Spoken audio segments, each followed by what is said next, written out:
$36 million an hour in interest from the American people. $36 million an hour in interest from the American people.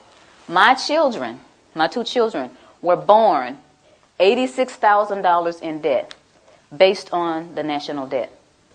Now, why am I going to take away from those children to give to somebody that is going to be born in 2030? That's not going to happen. So that was my decision. It was very easy. You know, you think about stuff like fear. Oh, the IRS is going to get you. They're going to take your stuff. That's not important to me. Stuff's not important to me. My children are important to me. I'm one of those mothers that will roll up her sleeves with one leg and try to whoop you if you mess with my children. And I think that a lot of mothers are like that. So this is what my decision was. And I went on and started educating people. One of the things that people asked me once I made this decision and started talking about it, how are we going to run the country without the income tax? I don't know how much Dan got into it, but the Grace Commission report that Ronald Reagan put out in 1984, says that none of the money collected in income tax goes towards running the country. But the bottom line is it's not going towards running the country, so you patriotic people out there, you've been fooled. Beardsley Rummel, he was Federal Reserve Chairman back in 1946, did a speech before the American Bar Association. The title of his speech was Taxes for Revenue Are Obsolete. Within the body of this report, he says that the taxes, the income taxes for redistribution of wealth. What is redistribution of wealth? What is that? That's taking from me that I've worked hard for and giving it from somebody else to somebody else. Shouldn't I have the right to redistribute my wealth if I want to? Another question that they ask me is, how come I haven't heard this on TV or on the radio or in the newspaper? Well, sweetie, the simple answer to that is the same people who own the television stations and the newspapers and the radio stations are the same people who are involved with the Federal Reserve. And here is a little statement that says that it only requires 5% ownership to significantly influence the media. Rockefeller is one of the original shareholders of the Federal Reserve. As early as 1963, the House Banking Subcommittee reported that Rockefeller, through Chase Manhattan Bank, controlled 5.9% of the stock in CBS and the bank and gained interlocking directorates with ABC. I went all the way through high school, all the way through college, all the way through testing for the CPA, and all this IRS training and didn't hear about any of this. You think they want this information out here? For you guys to eat up and chew up and find out what's really going on? I don't think so. Now, another one. Why don't we just tell our elected officials about this? And to make a really long story short, the We the People Foundation, the same people that put out this ad, put together a hearing.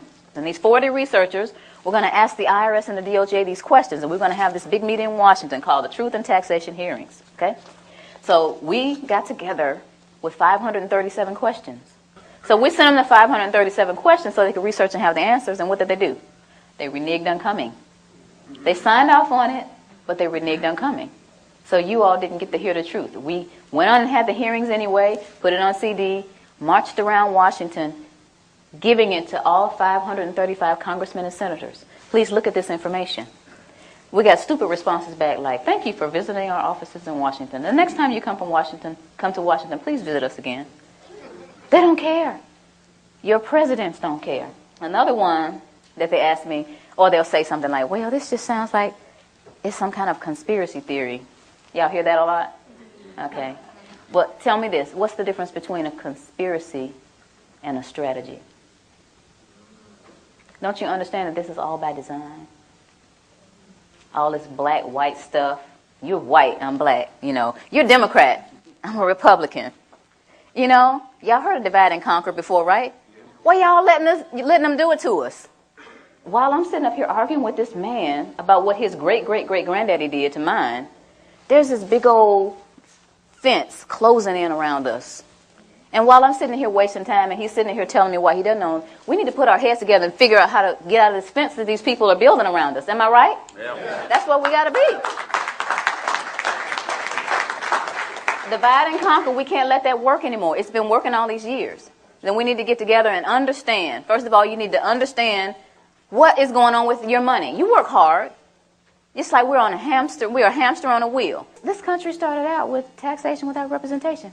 Where are we now? How did we get back to where we started?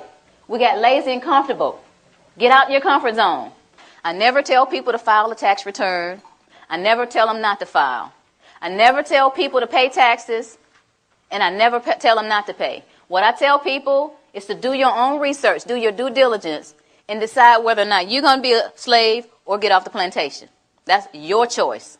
So in essence, you're wasting time. As long as you continue to feed the monster's going to grow. They're going to laugh in your faces. Any kind of cause that you have, anything that you're trying to do in your life concerning getting things back on track with our country, the way it's supposed to be, you're going to get laughed at because you continue to give them the money to do whatever it is they're doing to us. A lot of people don't care. A lot of people get the money taken out of their checks and they actually think they're getting, oh, I get back $3,000 every year. They don't take anything from me. I say, sweetie, look at your W-2. They took $14,000. They gave you back $3,000 of your own money. Oh.